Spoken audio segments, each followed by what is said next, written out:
Вертолеты целые что-то есть, да?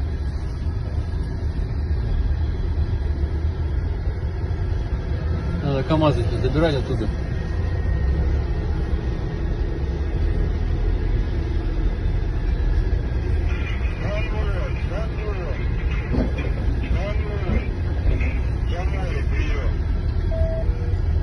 Вот ВМ-ка наша стоит, если не ошибаюсь. Вот КамАЗ целый стоит. Вот этот КамАЗ эвакуирует. Дежурка? Да. Понятно, дежурка. Почему дежурный? Бортовик. Бортовик, да. Садись в бортовик, угоняй его туда. И потом, давай, я за тобой, короче, угоняю его. Да автомат, оставь автомат. Бросай вниз, заберешь. Я за тобой еду.